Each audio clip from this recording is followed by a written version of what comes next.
Halo, perkenalkan nama saya Ahmad Baikuni dari Fakultas Bahasa dan Ilmu Komunikasi Program Studi Ilmu Komunikasi Universitas Islam Sultan Agung Semarang. Di sini saya akan menjelaskan tentang sistem pemancar dan penerima radio.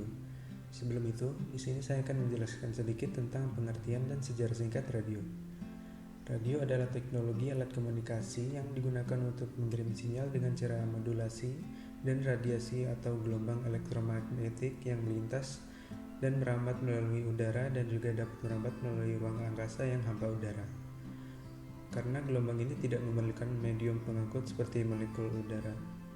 Sejak dikembangkan di akhir abad ke-19, radio memberikan dampak yang begitu besar bagi masyarakat, terutama sebagai media komunikasi baik bagi perorangan maupun instansi. Beberapa instansi yang menggunakan radio sebagai komunikasi antara lain militer, layanan kesehatan, dan sebagainya.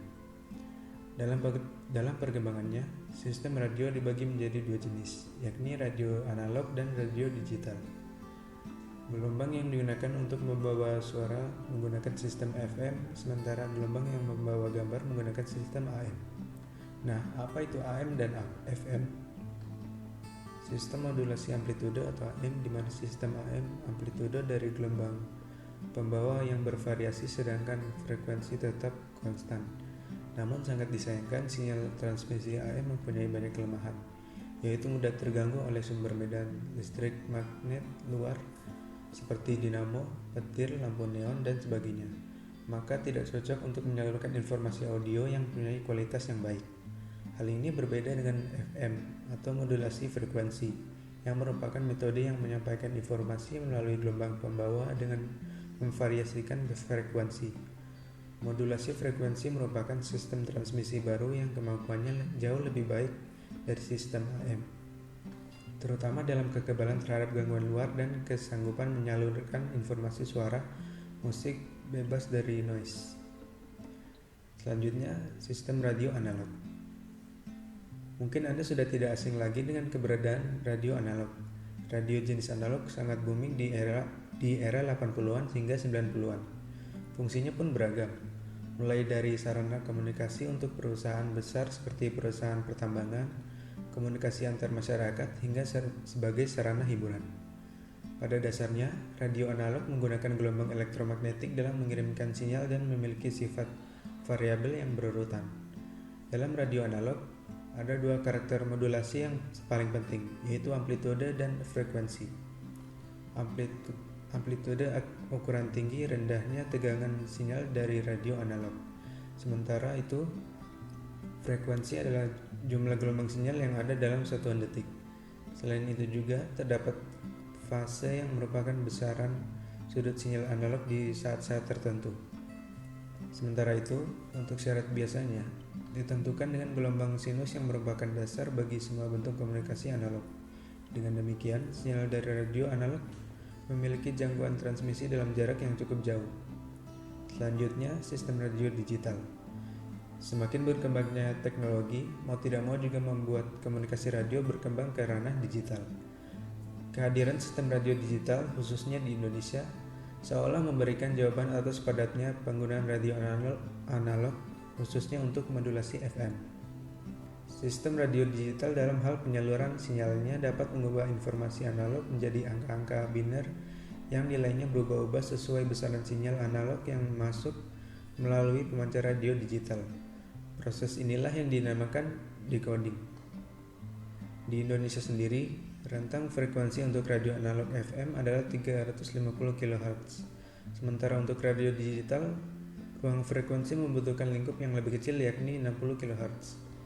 Uji coba sistem radio digital di Indonesia menggunakan sistem inbound on channel.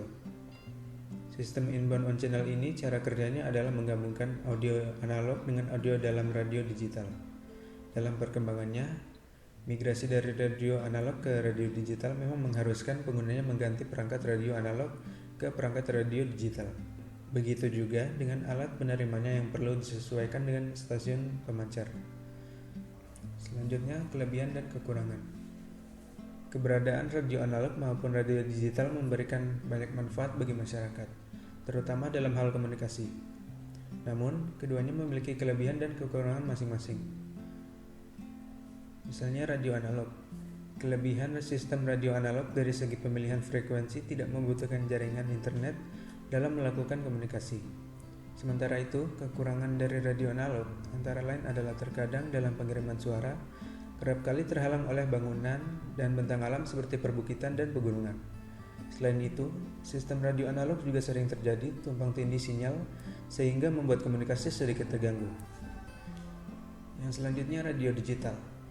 Kelebihan dari radio digital adalah dari segi kualitas jelas lebih baik bila dibandingkan dengan radio analog. Suara yang dihasilkan oleh radio digital dinilai lebih tahan dari gangguan atau noise gelombang radio lainnya, sehingga lebih jernih dan tidak tumpang tindih dan nyaman untuk berkomunikasi. Dari segi sinyal, radio digital dinilai lebih stabil dengan kecepatan pengiriman yang sangat tinggi. Selain itu, dari segi infrastruktur dapat menghemat biaya. Dilihat dari segi teknologi, radio digital komunikasi juga bisa digunakan untuk menjangkau wilayah yang terpencil dengan kualitas komunikasi terbaik, khususnya untuk perusahaan yang bergerak di bidang pertambangan dan industri migas. Hal ini dikarenakan adanya teknologi full digital dan fitur GPS tracking seperti radio komunikasi digital yang dimiliki Lintas Harta Data Communication. Di sisi lain, radio digital masih memiliki beberapa kelemahan. Kelemahan tersebut diantaranya adalah dalam melakukan komunikasi atau siaran bisa bermasalah pada kualitas penerima. Hal ini dikarenakan adanya kesalahan saat melakukan coding. Untuk menanggulanginya, maka diperlukan peranti tambahan untuk mendapatkan sinyal yang baik. Ini artinya kita membutuhkan biaya tambahan dalam pengadaan perangkat baru. Kita masuk ke radio transmitter atau pemancar radio. Pemancar terdiri dari rangkaian berosilasi tepat atau osilator yang menciptakan frekuensi gelombang pembawa AC, dikombinasikan dengan sirkuit amplifikasi atau amplifier. Jarak gelombang pembawa perjalanan secara langsung berhubungan dengan amplifikasi sinyal yang dikirim ke antena. Sirkuit lain yang digunakan dalam pemancar untuk menerima sinyal, input informasi, dan memprosesnya untuk memuat ke gelombang pembawa. Sirkuit modulasi memodifikasi gelombang pembawa dengan sinyal informasi yang diproses. Pada dasarnya ini semua ada untuk pemancar radio. Yang selanjutnya adalah radio receiver atau penerima radio. Antena hanya konduktor dari panjang sebanding dengan panjang gelombang dari frekuensi osilasi yang dikeluarkan oleh pemancar. Antena merangkap gelombang pembawa yang diinginkan serta banyak gelombang radio lainnya yang hadir di atmosfer. Antena menangkap gelombang pembawa yang diinginkan serta banyak gelombang radio lainnya yang hadir di atmosfer. Penerima diperlukan untuk mengisolasi gelombang pembawa yang diinginkan dengan informasinya. Penerima memiliki sirkuit untuk memisahkan sinyal informasi dari gelombang pembawa. Mempersiapkan untuk output ke perangkat seperti speaker atau tampilan layar.